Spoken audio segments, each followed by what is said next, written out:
Can I have roll call, please? Mike Sigenmeyer. Here. Bruce Johnson. Here. Bo Shepherd. Here. Wade Kirchner. Here. Charlie Hoppin. Here. Al Montna. Here. And Mike Morris. Here. Okay. Mr. Montna, will you lead us in the Pledge of Allegiance? Of course. Pledge. I pledge allegiance to the flag of the United States of America and to the republic for which it stands, one nation under God, indivisible, with liberty and justice for all.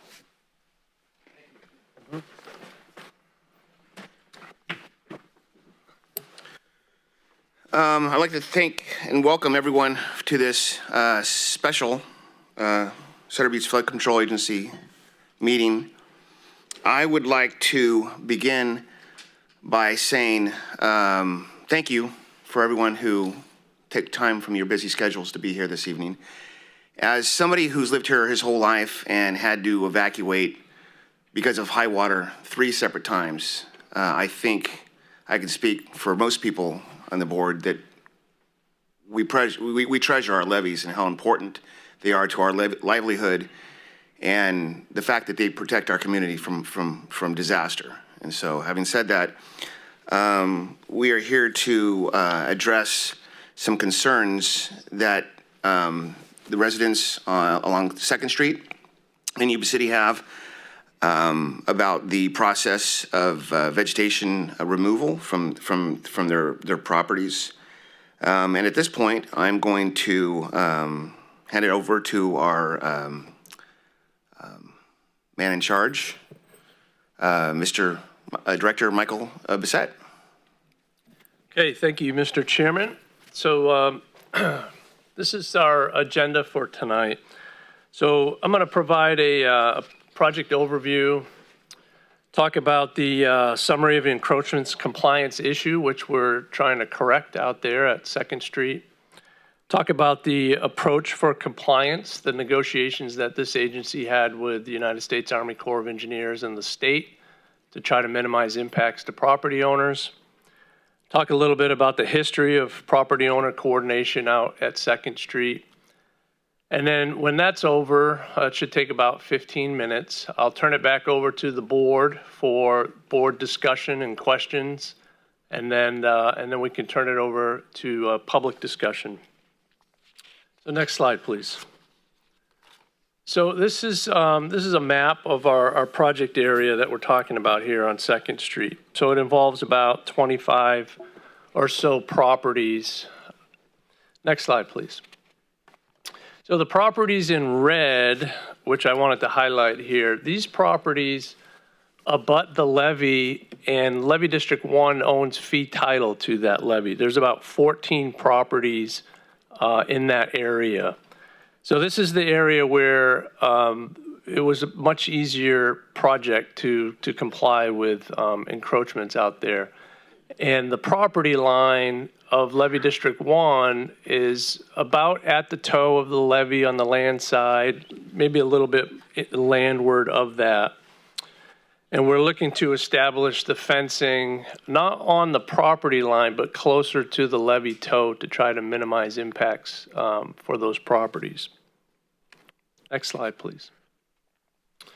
This area is much more unique. So there's 9 properties in this red circled area.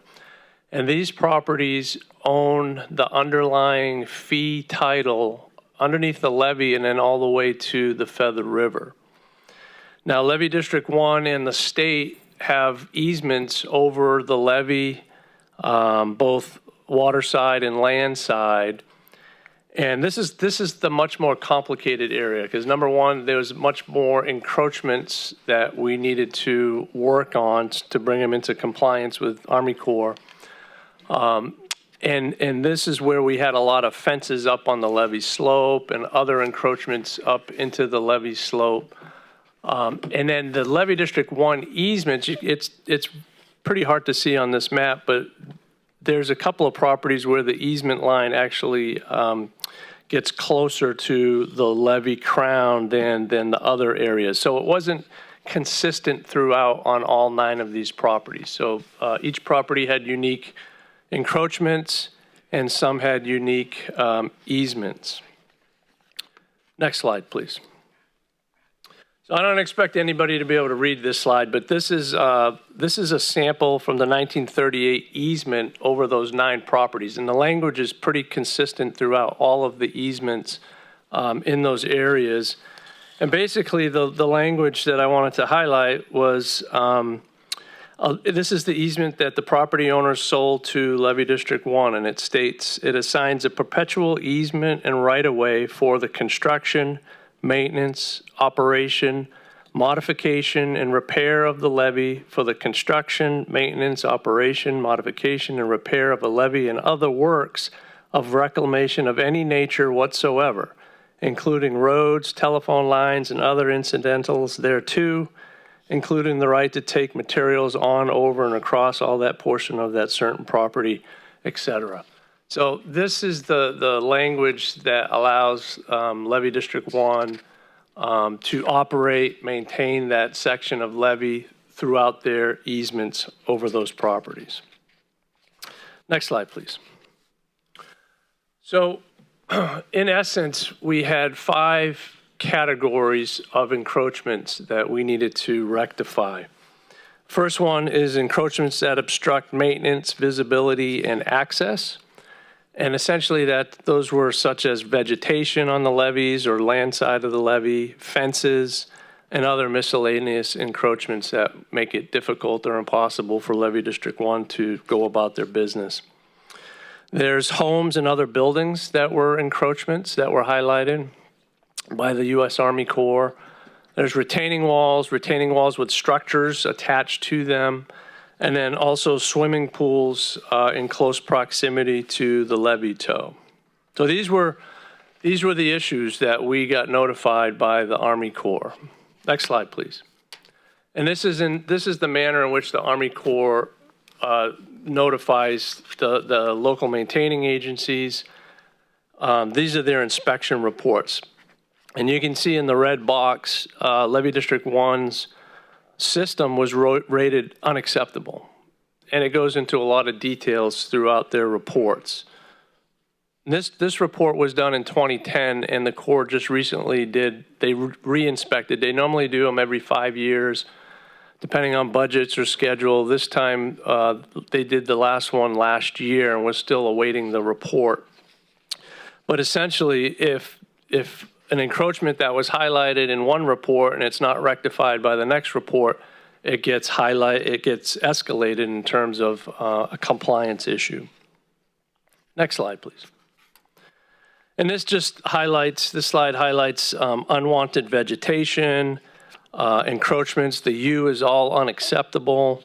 And it highlighted that on both the water side and the land side in the city of Yuba City that there were encroachments to various details. So there's a lot of language there, but this is just an example report and the information that we received from the Army Corps. Next slide, please. And this is the last one. So you can go to the next slide. Also in the reports, they take pictures of all the encroachments. So we have a lot of pictures of encroachment issues. So here are pictures along 2nd Street. There's these homes that are abutting the levee slope. So they were retaining walls that were cut into the levee slope, and homes or outbuildings were built right up into the levee. And so that's what is highlighted in these pictures. Next slide, please. And they noted other encroachments, debris, the levee toe was unacceptable. It was a lot of erosion and or fencing that wasn't compliant with Corps standards. Next slide, please. So after receiving all of this information, Sutter Butte Flood Control Agency, we were in the process of repairing over 40 miles of levees.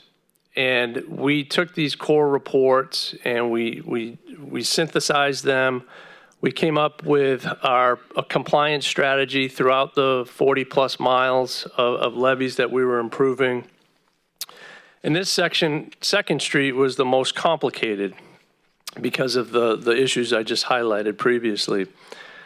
And when we went to meet with property owners back in 2014, we highlighted these issues, and obviously we got some pushback because at the time the approach was it was looking like we were going to have to remove all the buildings, the retaining walls, some pools potentially, and that wasn't a good thing. So we wanted to try to minimize those impacts to property owners.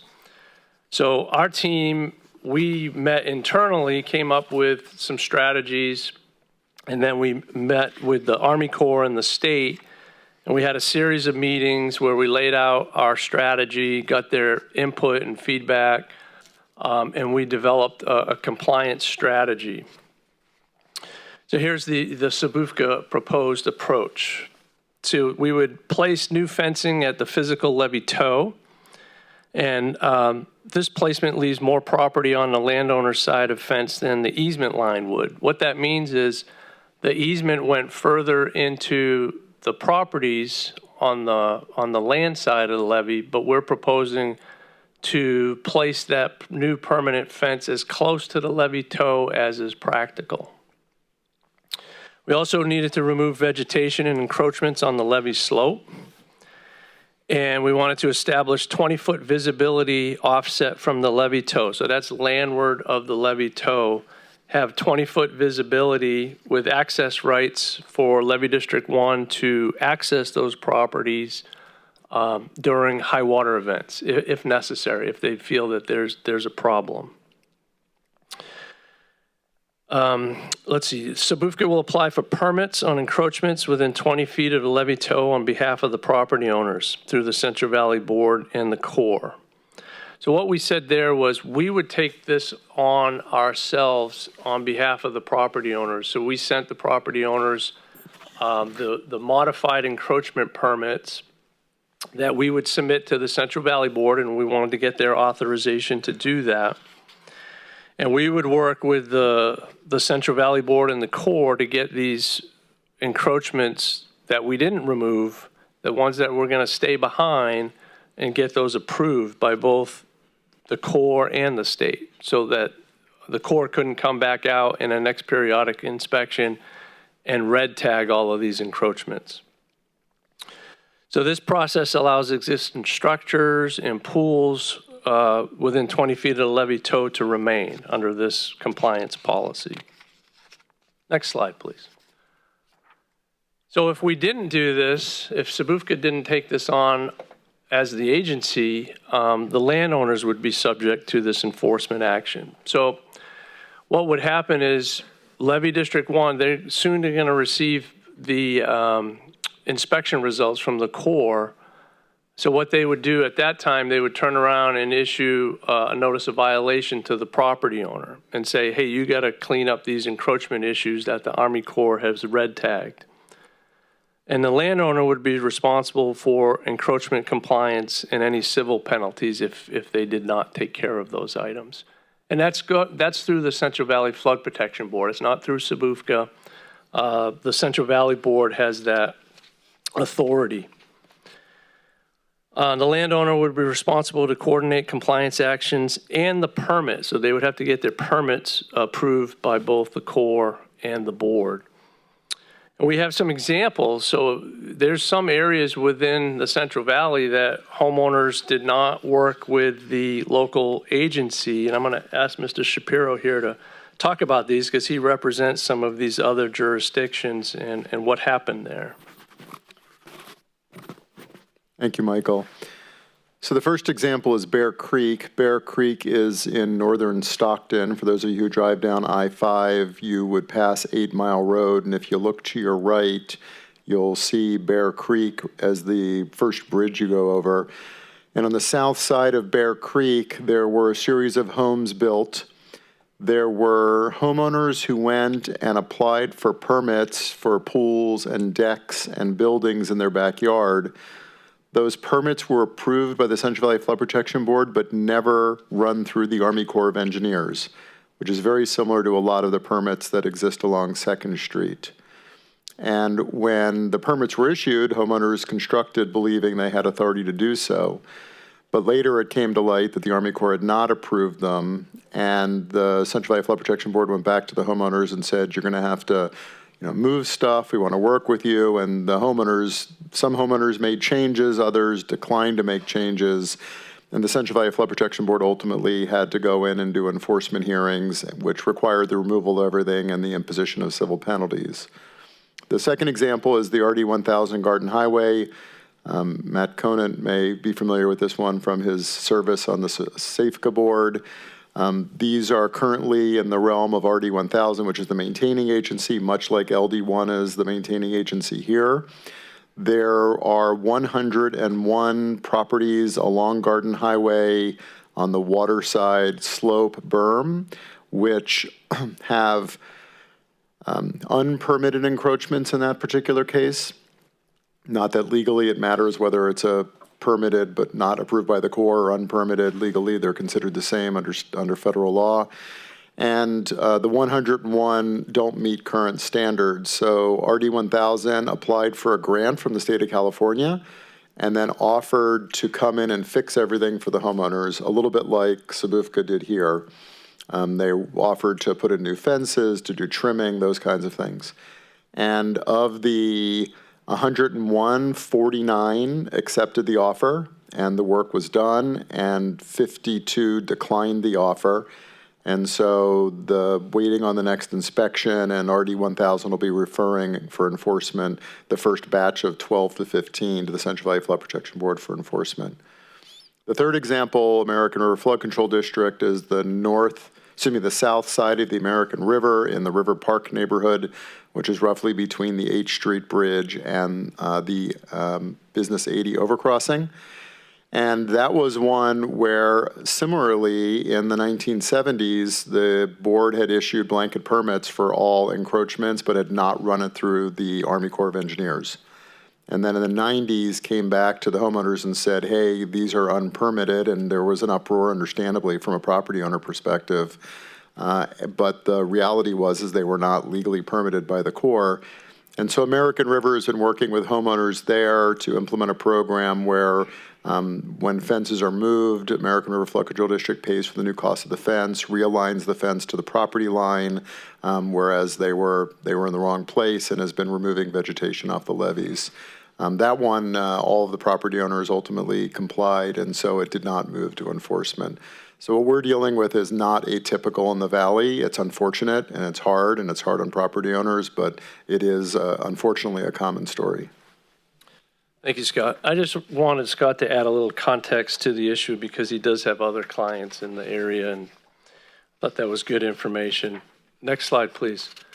And this is my last slide, and then I'm going to turn it back over to the board. And just to provide a little context of the history and of coordination with Second Street property owners. And I'm not here tonight to say we've done everything perfectly, because obviously you guys are sitting here and that's a reflection on it did not go perfectly, and there was miscommunication or misunderstandings, and we accept some of that. But we do want to highlight some of the coordination that we did do, and we felt that we were hitting the mark.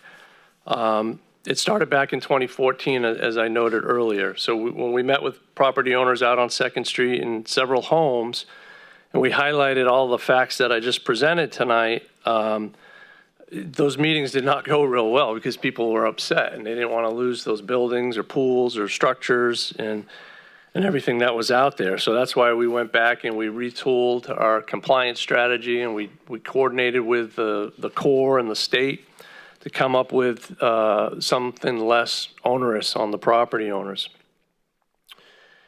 We also did our 2017 levee emergency repair, the cutoff wall construction. And at that time, we found out that the Army Corps' cutoff wall, the existing cutoff wall, was not performing as it should have. And we quickly designed a new project. We got approvals from the Army Corps and our regulatory agencies, got our environmental documents approved, met with the appropriate tribes in the area, and we launched on that project.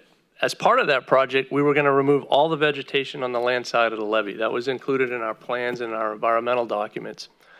However, we knew that this was such a issue with the property owners, we tried working with our contractor to minimize the amount of vegetation removed during the emergency levee repair so that it would give us more time to work and communicate with property owners. And that's what happened when the contractor degraded the levee about a third.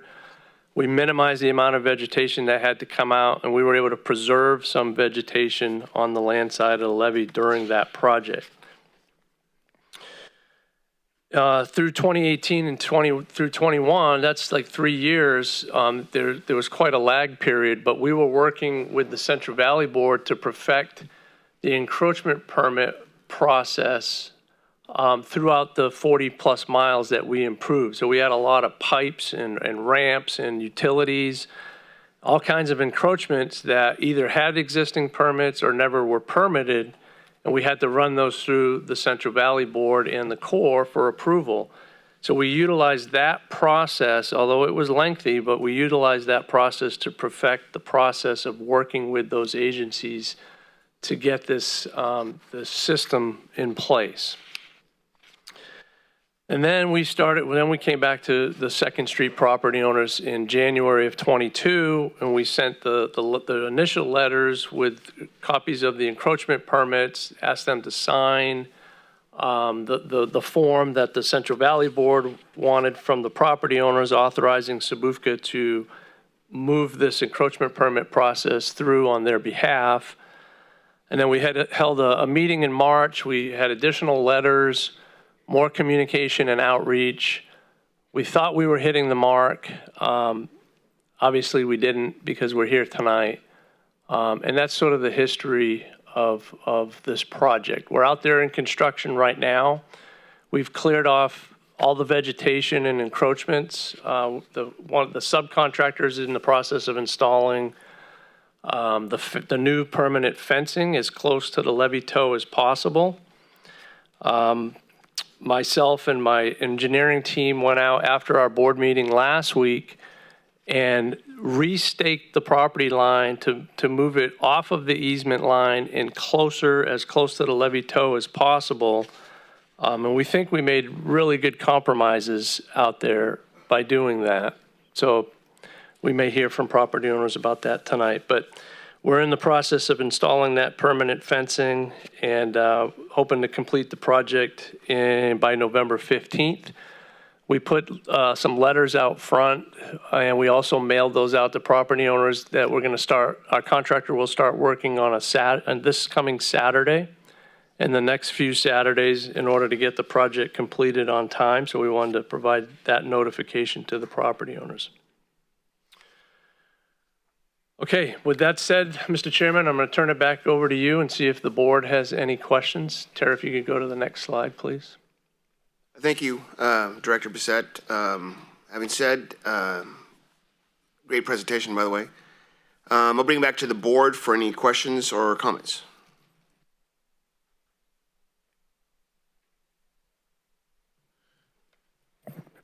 For those of you in the audience, my name is Charlie Hoppen. I'm a director of Levee District 1, and I think you heard a lot tonight about authority and power and this and that. I want to make it clear from our perspective that no one's here to try and bull their way through something because we have a piece of paper and you better like it. I'm glad we're having the meeting tonight so you can have a chance to express yourself and ask more questions. I personally enjoy seeing what some of you have done to the homes along Second Street and how you've refurbished them. As a Levee District Director, we have the responsibility from not only the state in certain sections, but the Army Corps of Engineers to be able to inspect the levees during high flow times. And, you know, we're out there day and night looking for boils and things that happen, and they're not all a lot of fun, and it's not fun patrolling the levees at night, but it's a responsibility we have to our community. So I want to iterate, I hope we're able to work our way through these issues tonight, but it's not a matter of this is what we can do and to hell with you. We're trying to be sensitive to it and clear up any miscommunications that have come along the way. So thank you. So good evening, everyone. My name is Matt Conant, and I'd like to, first of all, I'd like to say I'm sorry you guys are losing a lot of your yards and landscaping, and I think it's really sad, but we have to get to our 200-year flood protection. And I must say that Michael Bissett and his team have worked very hard to try to keep as much of it as possibly they can. Like the structures were able to be kept, and they moved the fence back from the easement edge to the toe of the levee in most cases. And I think that that's a big plus that SAFC has been, or Sabuca has been able to do. And I think that's really important. I also wear another hat. I serve on the SAFCA board, and it seems like they're doing a great job, don't get me wrong. They have a lot more problems to deal with. They have huge areas that they're trying to deal with, all the Thomas Basin, American River, all along the toes of all the levees. And there's a lot of houses in the Sacramento area that are built on the easement, or pools on the easement, or structures on the easement, you name it, it's there. And they've just done it where they're just buying those easements. They already own the easement. So in many cases, they're not doing anything. They're just tearing the house down. They'll buy a portion that they don't own and they'll tear it down. And I mean, they don't have a choice because the Army Corps wants everything. They want a standard policy. Sabuca has been able to convince the Army Corps to do that as a minimum basis. And I think that that's a big plus for them and a big plus for the property owners. I know nobody's happy, but we've got to get to the 200-year flood protection. We cannot miss the boat on this. And that's where I stand on it. Thank you.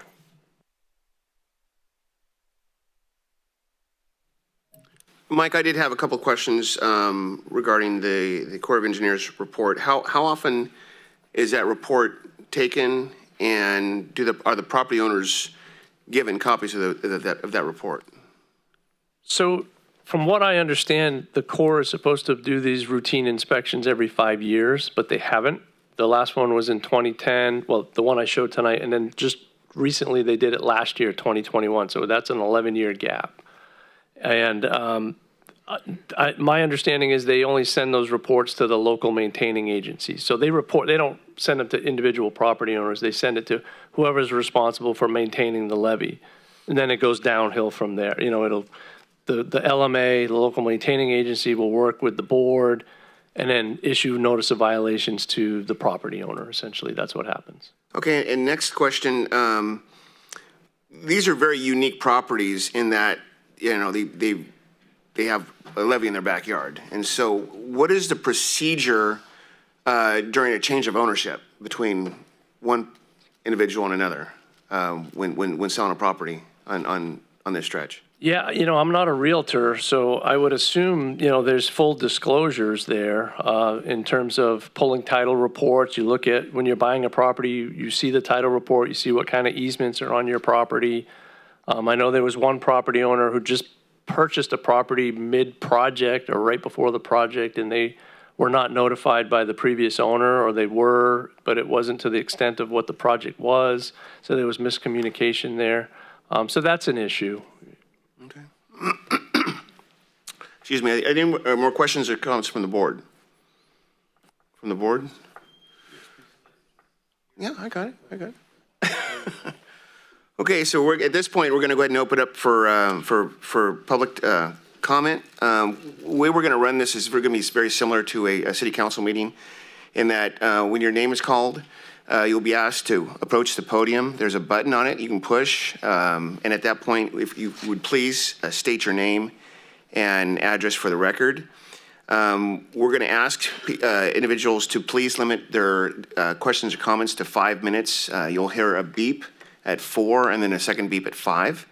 And we'll also like to ask to minimize repetitive comments. And we are going to start with Eric Mackinson.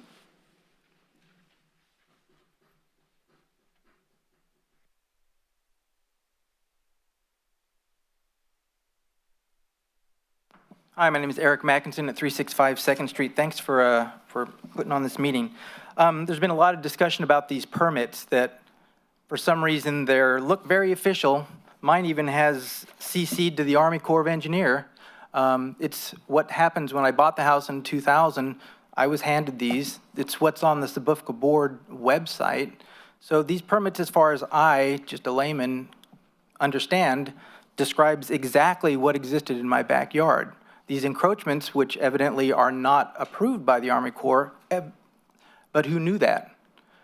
And if all these permits that you're talking about don't apply, if they've not been okayed by the Army Corps of Engineer and you knew it since 2010 or 2012, why, when we went to the meeting in March, when we were supposedly told about all this, why in that meeting did you include this statement? This will not, this, meaning this agreement, this will not impact your current Central Valley Flood Protection Board encroachment permit. Now, as far as I knew, this was my current, it says right here, this is my permit. Why did you include this in this statement if that's not what you meant? If you knew that these weren't valid?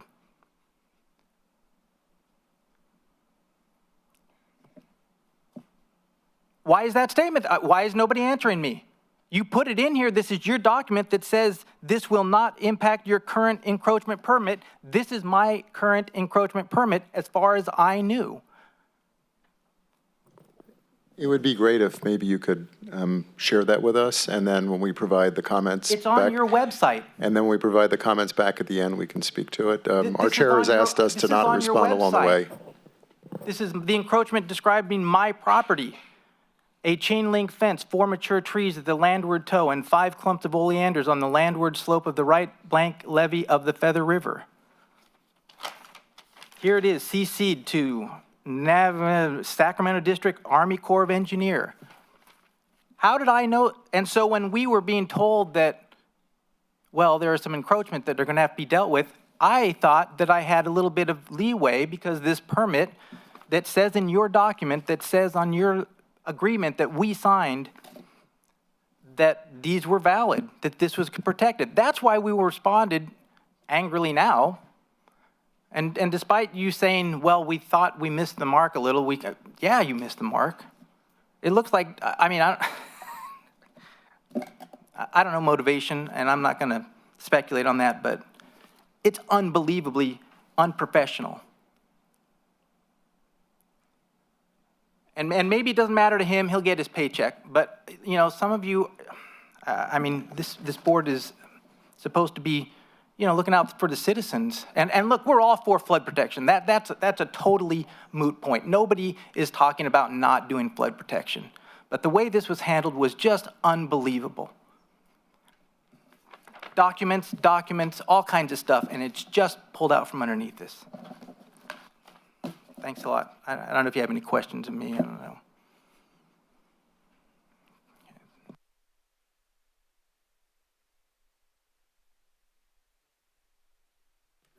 Thank you.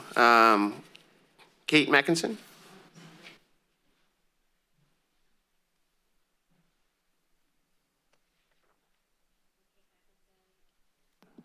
There we go. Kate Mackinson, 365 2nd Street. I just wanted to point out also among some of the things that you talked about, the repairs that were done on the levee in 2017, there was considerable amount of consideration taken for the fact that we live in historic properties, and there was also metering put on property owners' fences at the time, which don't exist anymore, but there was a consideration for vibration and deterioration of old homes in the current project that's happening is rattling all of those homes, and none of that vibration is being monitored. Mr. Hoppen, I appreciate your kind words earlier. I wanted to point that out because we do appreciate knowing that, you know, we're all here for flood control, and, you know, just because you got a paper means you got to do it. We understand you're trying to do this easily, but it hasn't been. And I also want to point out that Michael Brissett said just a few minutes ago, also in the newspaper, properties were built up to the levee when actually it was the other way around. The levee was built up to the properties. Thank you. Thank you. Yesenia, is it Meyer?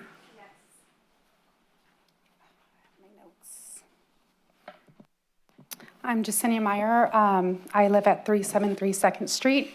I am the new owner that he talked about. We purchased in June. Was just told that we were just getting a new fence. That's what they were told at that time.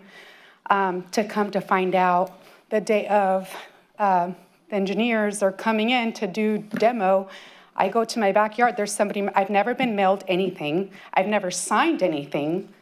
I was in the backyard and I told my husband, somebody's in our backyard. And then that's when they told Kyle to come to our door. He spoke with my husband, explained that our fence was going to, went out and showed him half of our garage was gonna be exposed with this fence, and it was gonna be a 7-foot no climb fence with the razor wire on the top, which I have kids. I don't feel comfortable with that. That is unsafe for my children.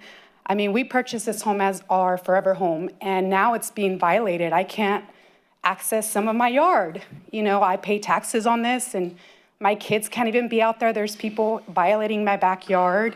My fence has been removed. I've never signed anything. I don't even know anything that's going on. I get my information through my neighbors.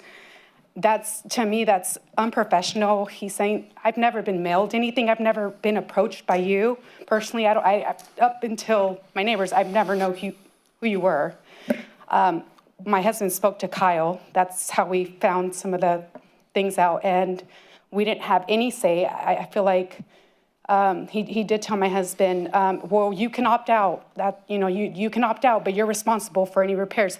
How is that enough time for me to even evaluate what's going on? I mean, as homeowners, I'm sure you would be upset too, coming into my backyard, not knowing what's going on. And it's not like he said, we're not here against the flood, the levee. We're just, it's my property, and I feel like I have no say in this. I feel like I don't know what's going on most of the time. And at this point, I feel unsafe. There's construction going on. My house shakes. It's very loud. I have a 1-year-old that doesn't sleep because he's screaming, scared of the noise. My dog won't stop barking. So at this point, I don't feel comfortable or even safe in my own house. So that's just what I had to say. Thank you for that. Michael, before we move on, can you address the razor wire for me, please? Yeah, I don't know where that rumor has started, but we're not putting razor wire on the new fence. There's an existing fence out there now that has razor wire, and we're keeping that fence up. That property owner just installed that fencing, you know, recently, and it's in a good location, acceptable location, so that's staying, but we're not installing, this project is not installing razor wire. Is it a possibility that the razor wire, and I'm just a stretch here, was already existing? On that one property, it's existing fence, yeah. And we haven't even installed new fence yet. So the existing fence that's out there that you see with razor wire, that's a property owner's fence that we're leaving in place. But we're not installing razor wire. Okay. Thank you. Any further public comments from the audience? Any further public comments? Anything from the board? Yeah. Maybe more of a question for Michael. So it seems to be a lot of the concern is that the state board authorized permits for a lot of this stuff many years ago, correct? That's correct. It was in the late 90s. And now the Army Corps, with their new flood requirements, is coming in and saying, well, we didn't authorize this, and you guys have to go and do what you have to do to make it compliant. That's correct, yes. All right, thank you. Any further comments from the board? No, I just want to, I mean, I agree with Charlie Hoppin and the rest of the board, and it's just, you know, we're here to, we want to listen in and see what's going on, and that's what we wanted to have tonight's meeting, and we sympathize, I mean, we completely understand what you're going through. And, you know, I couldn't imagine, like you said, with a young baby and all of a sudden the construction going on in the backyard. And it stinks. It absolutely stinks that these rules that are imposed down and what we have to go through and what you feel the lack of communication on our part. And that's what, that's one thing we wanted to have this meeting tonight about, was to find out where that lack of new home buyer moving in, let's say after a meeting, and how we can do better in communication and with you all and what's going on. Like you said, you brought up the razor wire when there's, matter of fact, no razor wire going in. So it's good to know all this information and know exactly what's happening. So these the rumor mill doesn't run wild. But like I said, it's a tough situation. It really is. But with the one big understanding is, I'm not old enough to live through all the events that you all did. I just remember the 97 event. And I remember all the stuff that you guys jumped through and all the hurdles on that through the town of Meridian and a lot of these other communities. And it was tough. And you have to have that access in the backyard. You have to have that access to look for boils. And for those guys that are doing those 24-hour emergency watches while the community's evacuated. So once again, I'm sorry about everything. Thank you, Director. Yes? Hello, I'm Al Montana, Chairman LD1, and thank you for being here tonight. Michael, I don't know if we're not going to take any action tonight, right, Mr. Chairman? But looking around, I'm probably one of the few that saw houses floating down Gilsizer Slough in 1955, and my family's farm being under 20 foot of water in Dingville, and our house flooded, and houses across the street from my house. I can still hear the roar of the water coming down Gilsizer Slough, and I ran out my porch and saw roofs going by with sunlight on, with moonlight, a moonlit night, 1955, Christmas Eve. And father died not long after that. The flood was pretty hard on a lot of families here. So, and my uncle was a levy commissioner at that time. And so there's a big lawsuit around here. My family didn't participate because my uncle was one of the guys that was a levy, same job I have right now, and he had. But our job is to keep this community safe. I swore that I never wanted to see 1955 again. I'll look to management for a recommendation for those of you that have had issues. And I'm very sympathetic to the issues you have. But we have to I hope you understand, things back from that levee and not encroach the levee, because one crack can cause a leak, and a leak can cause this community to flood. And it's very unfortunate that whatever happened here put you in this situation. And I'll give you my word, we'll continue to find out why. We're not going to take any action here tonight. You live on one of the prettiest streets in town. It's one of the highest streets in town, by the way. 1955, that didn't flood, as you know. Those of us that were downstream weren't so lucky. I was in our office when I got a call in 2017 from the engineer on Orville Dam, said we had an hour to get out. Get your family out. You got an hour. The spillway's going to go. And he was the contract engineer up there.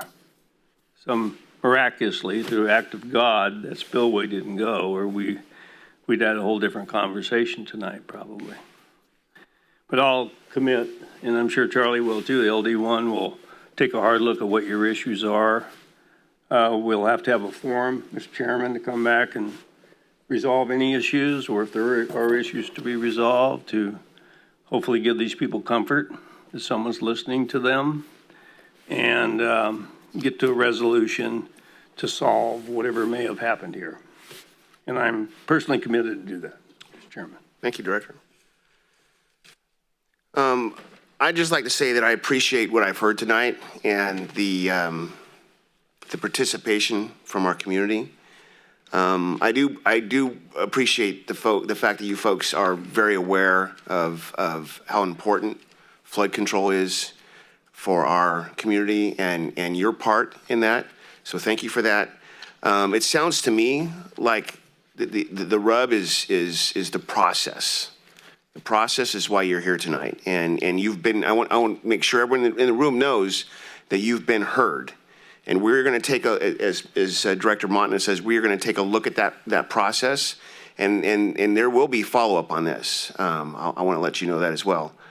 Our job is not looking to help out the community. Our job is not to step on people on the way there. That's just not what our job is. My other hat happens to be sitting on the Yuba City Council. And a challenge that we're constantly running into is getting information to people, making sure our community is informed. And in the old days, everybody got a copy of the local newspaper, and she's nodding, yeah, on her doorstep. And I remember those days. I delivered papers, and everyone got a copy of the paper. They read it, and you know what? If they were angry about something, they wrote in, and things happened. And unfortunately, in 2022, I don't really see that. And a lot of people are just so dismayed with social media that they're off that as well. And so you almost have a perfect storm where information, even though we have these marvelous devices, it seems to be mouth to mouth. And unfortunately, we need to change that. Because if we don't, this is what we get. So once again, thank you. You have been heard. And Director Mr. Bissett, do you have anything else to add to this?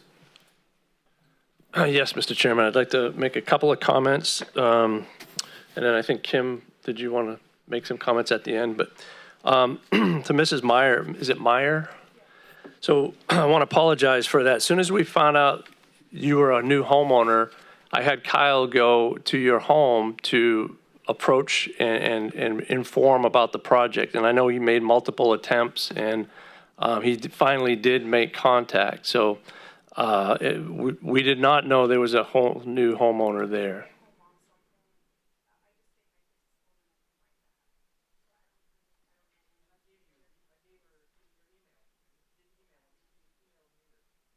Yeah.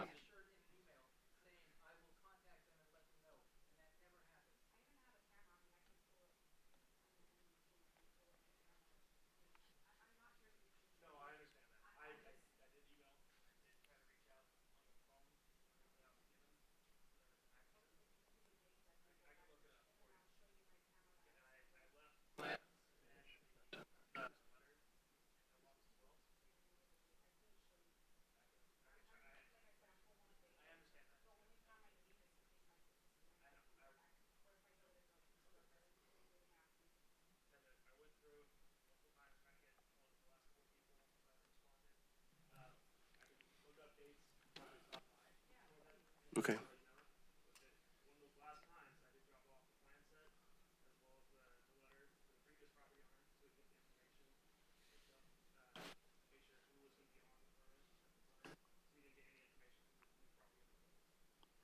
Okay. Well, it sounds like this can be followed up. Yeah. I appreciate that. Thank you. And you'll be at her disposal with this. Thank you. Okay. Yeah, and we do want to address the vibration issues too. So I'll work with Kyle and our contractor to minimize vibration. We didn't put monitors up because this is totally different construction than the levee work that we did. I mean, that was massive construction equipment, long stick excavators, backhoes, everything. Every piece of equipment you can imagine was out there. So we didn't think this would be the same type of construction. So we didn't think about that, but we will address the vibration issues. Okay. Kim, did you want to talk? Yeah, I do. So we started working, Board Member Montana, you asked, how did this happen? A couple of you said, how did this happen? Well, I can tell you how it happened. We thought we were clear in our communications. Obviously, we were not. We would not have been here tonight if that were the case. And it was miscommunication. And to the property owners, we started working with them back in 2014. I was involved back then as well, because we knew that this was going to be a difficult issue.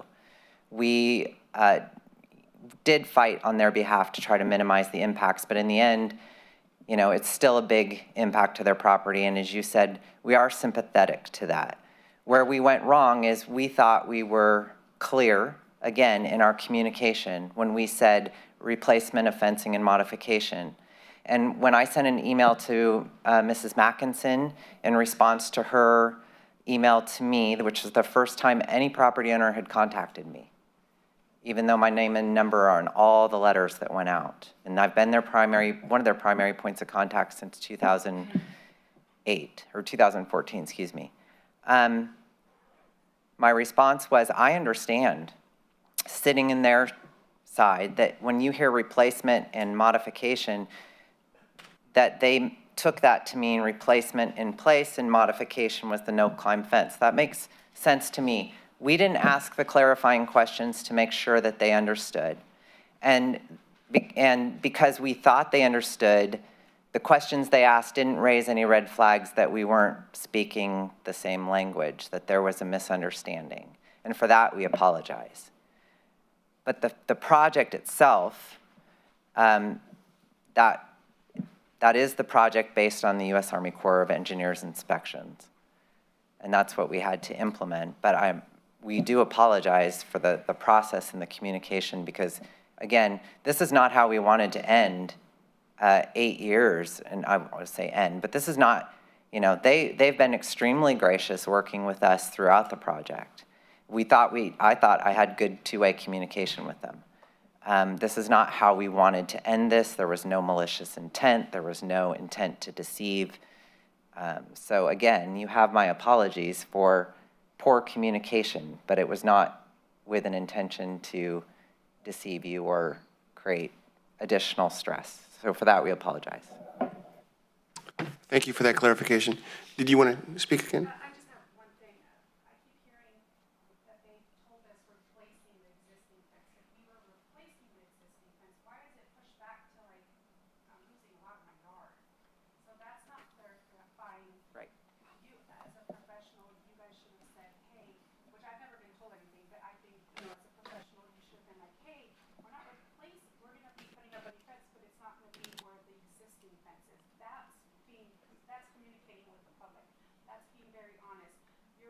I feel like you guys just said, hey, we're going to replace your existing fence just to kind of not use any red flags. I understand what. Hey, Kim, just 1 second. So I think you might be referring, there's a temporary fence in your yard right now. Yes, but no. Are you not thinking about that one? No, I'm not thinking Okay. about that because he came out and told my husband where the fence is going to be, and that's exposing half of my garage out to So we've moved that. We're not putting it there. Kyle, maybe you can explain to her after the meeting, but every time we're told different. I mean, they've been told different times. There's not one story that you guys are sticking to. well, originally we were going to put it on the encroachment line, and that would have impacted your garage. Now we're pushing it closer to the levee toe. I guess what we're saying is if we had that communication, we wouldn't be so upset. We wouldn't be so hostile. I understand, yeah. Yes, and that's what I was acknowledging when I made that statement about the replacement and the modification. We understand that, and it. Not on you, and with all your respect, it is on you. I did, and I said that I apologized, and I do. I think that had we, so this really is, we thought we were clear in our communication. I think property owners thought they clearly understood what we were saying, and we missed the mark. We definitely missed the mark, but it was not intentional. Again, we have worked for 8 years more with all, you're new, but with many of these property owners, and it was not, this is not how we wanted to have this wind up. This doesn't benefit anyone, no one. So I saw a hand. Could you approach the mic so we can hear you?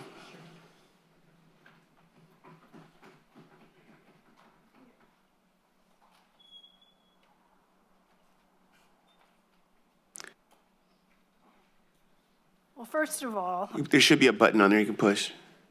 it was on. There- Okay. The reason Kim didn't hear from us is because we were under the misapprehension of what we were told in March. And what we were told in March is a whole different story than what happened a few days ago to our levee, our trees, etc. And we all were lulled into this sense of security that, okay, we heard this in March, all of us heard the same story. And then when Kyle comes around and talks to someone, I think it was Eric, suddenly the story's different. We were sent maps in the summer. The maps did not have a legend. They had a bunch of lines on them. I think I talked to Michael about the fact that when I called him, he said, well, you were sent this information. Well, there was no legend on the information to understand anything. So that was another reason I think we're all upset. And there was something else that just went out of my brain that I was going to tell you. It's a senior thing, so, okay. Anyhow, so, the last part of this was, in the March meeting, we were assured that someone would come talk to us, each of us, and explain what was going on in our yard. In fact, I think Kate and I both wanted our oleanders to remain in our yards. And it was mentioned by someone, it might have been Mr. Bissett, I can't remember who it was, but one of the gentlemen there said, well, we're going to come around and we're going to talk to you and we can negotiate, we can talk this over with you. Well, all summer I kept waiting for people to come in our backyard. Well, two guys did. They asked me to unlock the gate that I have. I unlocked it. They came in and they said, we're just here to survey. And before I went back in the house or something and they were gone. So that was not obviously the visit that I expected. So I just wanted to clarify that because Kim worked very well with us in the past. And everything was done on the up and up. And this time, I just think that let's put it this way, it was a PR disaster. Thank you for that.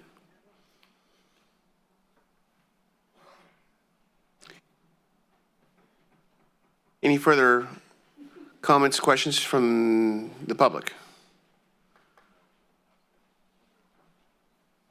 Director? None for me, sir. Okay. Well, once again, I do appreciate everybody for showing up tonight. Just to repeat the remarks that I said earlier, I'm sorry, I forgot to ask the board if they had anything to say. Comments from the board? Just to repeat what you've already heard, it sounds like you're upset about the process, and believe me, it's going to be addressed, and it sounds like we need to have hopefully a better relationship with our friends and neighbors on 2nd Street, and that's what we're going to strive for, our partners on 2nd Street. But once again, thank you for taking the time to be part of the process. And with that, I'll take a motion to adjourn. So moved. Oh,